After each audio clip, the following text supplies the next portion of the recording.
can I invite you to go on a mastermind with me? Oh yeah, like in the room with a guest speaker and with other brilliant multi-million-dollar entrepreneurs, you and me, we're going to Vegas, baby.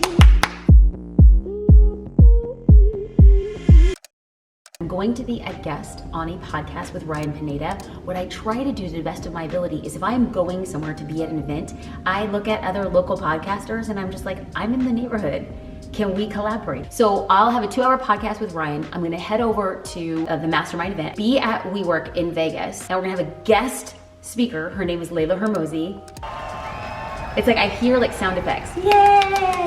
Like love her. Maybe we clip away to my podcast episode with Leila. But having a larger team and learning to how to communicate effectively with them in a way that you're considering everyone's perspectives and also still trying to remain true to yourself. I'm just a big fangirl. And I'm a fangirl because when I learn from people who have a different mindset and a different brain, it empowers me to get stronger. So my default, like my skill set, or kind of like my power play, is marketing and branding. And while Leila is phenomenal at marketing and branding, she says, and she owns that her power play is operations and team building.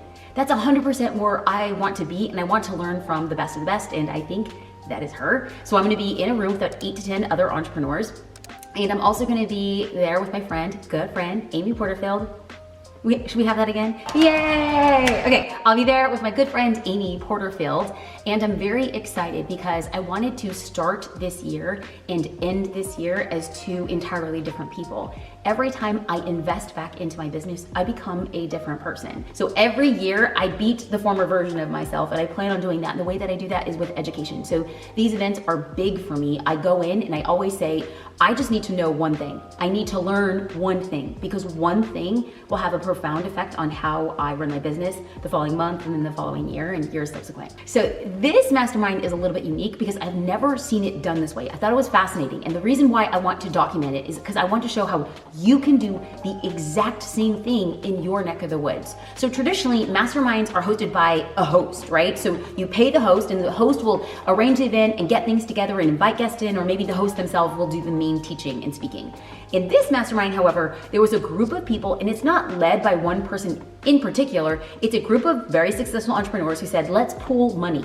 So everybody contributes a certain amount of money, and then this small group will go and hire a top-rated, amazing speaker to come in. Traditionally, a speaker will charge anywhere from $5,000, $25,000, $150,000 to do a 1 to 2 hour session. So what this group of entrepreneurs has decided to say, what is our threshold? Let's all chip into it and let's see if we can book a top-notch speaker to come speak to us. So how does this work for you in your neck of the woods? Maybe you're located in Conway, Arkansas or Normal, Illinois, and you think, I can't ever go to these big masterminds with these big names. Could you not get together with other local entrepreneurs and say, let's pool some money and let's bring in a speaker? Maybe the speaker is not somebody that you would pay $50,000 or $100,000 to, but it would be a speaker who's gonna give you so much value for their time and their exchange, and you get to be around other amazing people. So the objective of this video is to show how you can do the same in your own way, and then over time continuously build, and that pot gets a little bigger, so you're attracting different type of talent into that pool. I am in Las Vegas waiting for my Uber. A quick update on where we're at and what we're doing. I am headed to Ryan Pineda's studio for a podcast. I'm very interested because we met by way of a text message from a friend. This introduction said, Ryan, you need to know Jasmine. Jasmine, you need to know Ryan. We connected. I think he's a great guy. And then he's like, whenever you're in Vegas, come over and podcast. I'm in Vegas, we're gonna podcast. I'm waiting for my Uber now. We're about 15 minutes from his studio. I should be arriving right on time. I'm gonna roll in with my suitcase because it's been that kind of morning, and then we're gonna take it from there. Now, one thing I'm particularly interested is I think my Uber's here, but one thing. This podcast is gonna be 2 hours. I've never done a 2-hour podcast interview, so let's hope I don't talk too much, talk too little, I don't know. Okay, but I'm taking you guys for the ride. This was a last minute interview with Ryan, and he was planning on taking his family to Disneyland today.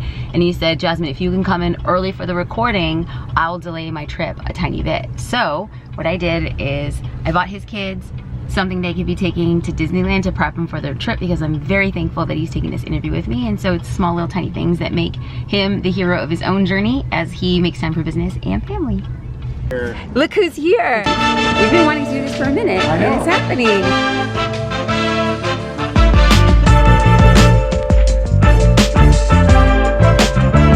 Come on. Ryan! What's up? Nice to meet you. Thanks for coming.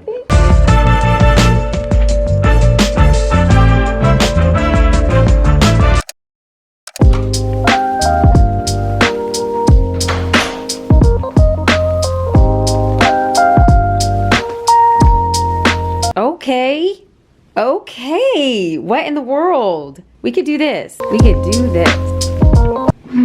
Okay. Good news. Got into my... Why do I have that voice? Good news. Like I'm a newscaster. Just be normal. I'm just gonna be normal. Sorry. I don't know how to be normal. So got into my hotel for early check-in. I feel thankful. I dropped my stuff off. I have my journal, I have my laptop, I have a pen, I have my vlogging camera, but I want to do a recap of what happened at Ryan's studio. So I've never done such a long podcast before, and I was actually very thankful because we spoke about things I've never spoken about before. I don't normally talk too much about being a mom and a CEO. I don't talk about the nature of how we structured our family and our business. I have not even really spoke a lot about whether or not I endorse working with your partner or not. So Ryan and I got into, yes, very much business. At the end of the podcast, we were literally talking about ad strategies and funnels and cost per leads and like the efficacy of the funnels that he has. I mean, we got into the nitty gritty of business and we also spoke about life. And so in that regard, one thing that I noticed about him, that maybe I noticed things in other people that I have myself, but maybe not to this degree. I didn't know that Ryan was a professional baseball player. And so he approaches so many things with such an intensity. Like he's so focused. I am literally watching him walk into the room, having come out of a meeting where it's like he has like a Wednesday meeting. It's like a Bible study that he has for other people. He hosts that directly from that, walks into the meeting with such like focus, like, hi Jasmine, how are you? And it's like, it was like minute to minute, so driven and angular. And then we got into the podcast and he's listening with such focus that he's trying to think of the next thing and like synthesizing. And I looked at that and after the podcast, I kind of felt like, man, I feel like I got a workout. I feel like I just like had some baseball training or something, because to sit around that level of focus and intensity and, dare I say it, excellence is really inspiring. I don't have a podcast studio yet, but when I do, I look forward to being able to flex as quickly as he does between leading his team, hosting these events that are giving back to his community, and also building out his career. So that's where I'm at. Now I'm headed over to WeWork in Las Vegas to Mastermind, and our guest speaker today will be Leila Hormozi.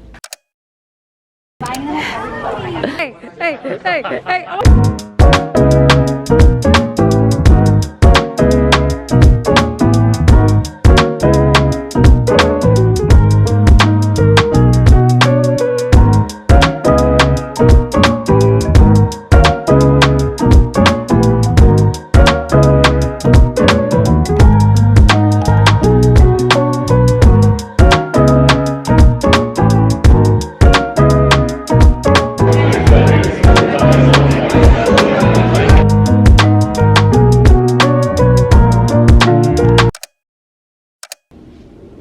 I'm gonna try to fix the lighting situation. Okay, so I need to take a breath. That was like a whole mission. Right about now, people are at dinner from the Mastermind, and then they're gonna go see a show called Ka.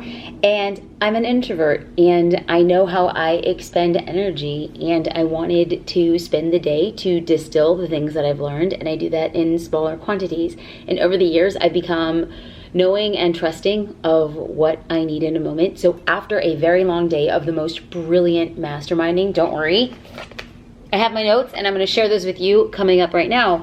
But after the mastermind ended, I decided to hang out with my friend Amy. We spent about 25-30 minutes just distilling the things that we've learned and then walk away from what our action items are.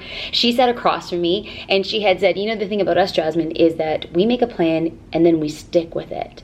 And I think that is one of the most powerful things, because when you have a plan, you know what to do, and then you just stick with it. And it doesn't mean that the plan is right, but at least it's a plan, and then we get to assess the outcomes from that. So Amy and I spent like 25-30 minutes distilling the things that we learned, and she went out to dinner with her husband, Hobie, who is a very good man. And I came back to the hotel I just ordered a salad with blackened salmon. The reason I am eating that kind of food is because I know what my body needs. My body expended a ton of energy thinking today, and what I want is just like a very clean meal. I ordered a cup of tea because I'm like 87 years old, but the entire hotel ran out of tea. And I was like, okay, cool. How much is a cup of hot water? $6. I am sorry, Las Vegas. I'm sorry. I can afford $6, but for hot water, I'm just not gonna do it. I don't know. I don't know what's in me to be so ghetto that I'm like, I am sorry. I'm just not gonna pay $6 for hot tap water. I'm just not. I don't even know. Y'all need to say a prayer for me. Speaking of prayers, look at this. Luna writes notes in my work notebook, and then she just stays with me. She just stays with me. All right, let's dive in. Now, whenever I come to masterminds, there is this temptation that I'm going to walk away with like a billion things. And what I want to do is I'm only listening for the one thing. And I know that seems crazy for a lot of people. I used to go to masterminds and I would just take copious notes and I would say, okay, when I get back, I'm gonna do these 28 things. Yeah, who has time for 28 things? I go into any mastermind, any coaching call, any strategy session, and I just say, you're focused on one. What is the one thing that you could take away, deploy against, that would have the greatest amount of impact? So I spent the entire day masterminding, and I have this page of notes and that. This is hours of masterminding. I was carefully listening to what people were saying and how they were trending, and I wasn't taking all of the ideas. I wasn't taking all of the pressure points. I wasn't taking every strategy that was working for every business. I was just trying to listen to what do I think could be the one domino that I could push, the one domino that I could push that would have an impact on everything else. And so, okay. We started the mastermind with 3 main questions. Number 1, what is your biggest business struggle? Because we wanted other people to speak into it. Number 2, what is the biggest thing you're working on and how we might be able to speak to that? And then number 3, what's working in your business? So the first one is asking for help. The second one is a share. And then the third one is like a value add. And so if you are looking to start a mastermind or you just want to get together with another person, these are 3 great questions to start. And then our host, her name is Stacy, she gathers this group of entrepreneurs, and she said, Leila Hormozi is going to come in and be our guest speaker. And I loved what she had said. She's like, oftentimes, if somebody's not giving a keynote, what they want to do is have a Q&A session. But oftentimes when you're thinking about a question on the fly, it's not actually the question you think would have the most impact. So she said, let's spend a couple minutes formulating the questions we want to ask for Leila, so when we go around the room, we're actually getting the thing that we think will have the biggest impact. So spend about 5 minutes, and my question was the following. Do you have experience with licensing or white labeling technology? If so, what advice or lessons learned early on while you're structuring those deals? So let's have a little bit of a conversation. I'm at a space and a time in my business where business has grown to a stage and a phase that I think is really dang incredible. We're entirely bootstrapped, but I also know that there is almost like a cap in our market. And I know that's not entirely true, but if I ask myself, how could I 10x my business? I don't know if 10xing my marketing or 10xing my ads would actually result in a 10x return. And so we started thinking bigger. What might it look like? And then I can't get into all of it, but there's like a series of breadcrumbs of people offering opportunities around licensing the technology of social curator. Now, I want to be very clear. I don't have any plans to license or white label it for now, but I just want to be in a state of exploration. In the year of 2023, my word of the year was rebirth. And so I have to think, what things would I do different to get different results? And so I'm not moving in the direction of licensing or white labeling our technology, but I do think it's worth a conversation. So I had the opportunity to ask Leila, somebody who I truly respect and who does have tech experience and knowledge, what she's learned. And so I can get into a little bit of that, but I don't know necessarily if her answer is going to apply to a lot of people. But I'm going to share it anyway, and we're just going to document it, and we'll see what makes the edit. So one of the things that she really focused on when it comes to driving down she was like, make sure that your architect is, that the architecture of your business is built for licensing and white labeling. Because the architecture that you built for a B2C product, which is what we have, a business to consumer, that is what Social Curator is the architecture must be able to facilitate a B2B, a business to business. So when you're white labeling or licensing, you're not selling to an individual consumer, you're licensing to another business that has a much larger scope. And so for us, like she just drilled down on like what my love language is super tactical. So if you're not building a tech product, or if you're not a bootstrap founder or a tech founder, this might not be applicable to you. If so, we'll skip forward to a couple key takeaways that I took. But just in case you're in like the tech space and you're looking at how might we expand in a 10x possibility by white labeling or licensing, here you go.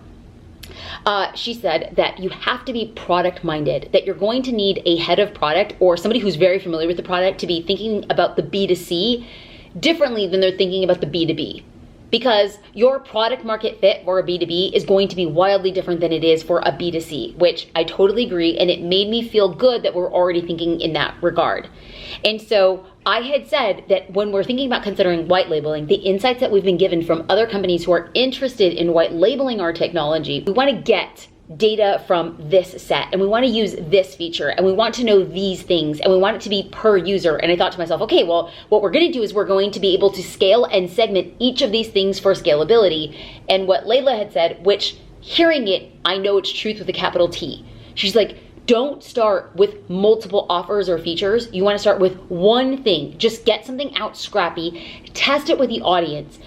Based on that, you can then think about the next one or two features that would complement already what you're offering. And so I thought, okay, when we first set out, well, there's going to have an opportunity for us to scale in a different way by offering the technology, but then offering a data set and offering a unique feature. And what she's saying is, no, start scrappy. And I loved that. I knew it to be true. It's like when you offer three things on the outset, you actually don't know what was moving the needle. You offer one, then you know how to improve and iterate and then be able to offer the second and or the third based on the feedback from the first. It's like, yes, I know, you're right. I need to pull back. I need to move a little bit slower to offer something that was really impactful. She had also said to expect it to be 4 times the amount that you think it will be. So that was really impactful because I thought to myself, well, she went through that lesson. And so oftentimes when somebody is white labeling, they think they're solving for a specific problem. And then when you offer that feature or when you offer that offer, people are like, yeah, but I need this, but that. And so then all of a sudden, you're not solving for the problem that the CEO or the leadership team thought for. You're actually solving a problem for who is actually deploying and using the technology. So we needed to make sure that we were solving the same problem for the CEO, the leadership team, and people on the ground when it comes to a B2B offer, which I thought was very interesting. And so here's the thing, when you're white labeling or licensing, we get to set a price, and if they're not about it, they don't have to be about it. And so she had said, whatever you think you're going to quote, 4x it. And I was like, oh, that's powerful. Lastly, it's going to be for us to document the code and get it quality control. Now, if you're not building a tech company, this probably won't pertain to you. However, when you're building systems in your business, it's going to be super important that not one person has the entire domain, or actually not even one department. She had said, which I thought was very valuable, is not only are we documenting the code, she said once every quarter to hire a consultant to review the code to make sure that not one person or one small team has all of the keys to the kingdom. Chef's kiss. So good. I learned so much. She blew my dang mind. She probably saved me and or made me a few $1 million. I'm not even exaggerating. That's how much this tiny bit of advice could actually implement in your business. One of the things that I thought was very interesting is she had come out and said, which is kind of crazy considering the type of business that I'm building. She had said that she believes the future is that all information is free, but people are going to want to pay to help them implement it. So if you are building a business on information, on selling information, she said information is becoming commoditized. And so obviously for somebody who is creating content around information, for somebody who's creating courses, for somebody who has a tech platform around information, it made me kind of like put my antennas up to be like, if the future is free content, what does that mean for the business? And so I kind of took a step back and I was like, realistically, what I actually think that runway is about 2 to 3 years before people stop paying for information. And one of the things that I'm actually like looking at and distilling is that even if people aren't paying for information, right? Like a course, a membership, maybe they're not paying for information, but I strongly still feel that people are paying for time. So while the information might be free and it might be out there, there's going to be a subset of people who are going to pay for a course or a membership or a digital offer, not because the information isn't out there, but because they say, if I buy that course, if I invest in this membership, if I use this technological platform, I'm actually going to be saving time. I do think that information is going to be, if not already, commoditized. So what do we do to start adding layers and buffers to our business to help set us apart? That's going to be the main question and the main takeaway. All right, so are you building a personal brand? Let's talk about building a personal brand from Leila Hormozi's perspective. She said, you have to ask yourself, if you're building a personal brand and you're also building a business, if your personal brand is integrated into your business, oh, it's room service, hang on. This is how much food I ordered. I mean, listen, my brain was in overload tonight, okay? Like, I'm not even gonna be embarrassed. I should be embarrassed and I'm not. Okay, sidetrack. Blackened salmon, got some protein coming up in there. House salad, let's go. I got some tomato soup. Listen, I know it's like people say you shouldn't have tomato soup, it's full of sugar. I'm gonna let it go. Some fancy utensils. I mean, we're out here living our high life. Okay, so before I get into the meal, let's finish some keynotes. If you are building a personal brand as well as a business brand, it's going to be important that you as a personal brand identify the role you play in the business. You could have a personal brand that is using your personal brand to amplify the business. So then you have to ask yourself, if your personal brand decides to pull away from the business brand and keep it as separate, you have to have a funnel leading to the business. Do you have that?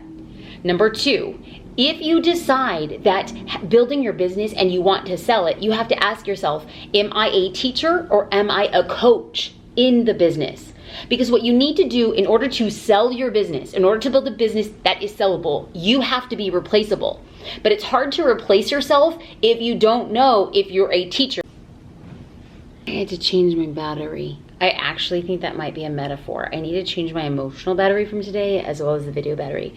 Let me just finish my thought. It was like the universe was telling me to cállate, be quiet, your time has come. If you are using a personal brand to promote your business brand and you focus on 3 components, you should be bringing in a teacher or a coach, each with a specialty in the three things that you teach or 5 things that you teach, because you don't want to over-index on just one person. You want to create specialists in each of those things. So if the time comes to sell your business, then the company that's acquiring your business feels a lot confident that if they were to lose 1 or 2 of those people, they would be replaceable, instead of, the business is bought and then you have your mini-me, and if that mini-me doesn't stay there, then there's not insulated from, market competition or who's going to sustain that type of content. And so I thought that was very, very interesting.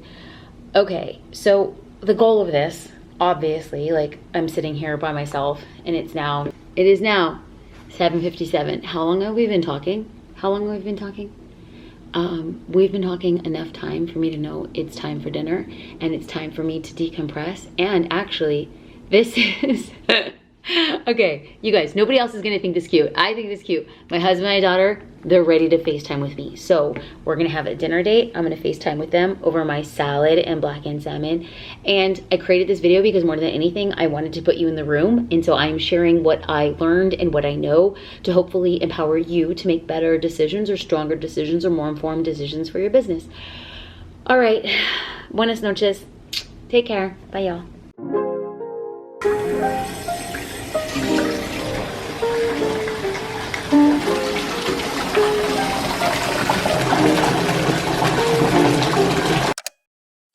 are we vibing? Because I think we're vibing on YouTube, but it's with a strategy. So this morning I had a brainstorming session about how we can improve our YouTube, but here's the best part. I want you to improve your YouTube too. You can check out that video. I'm gonna link it in the bio.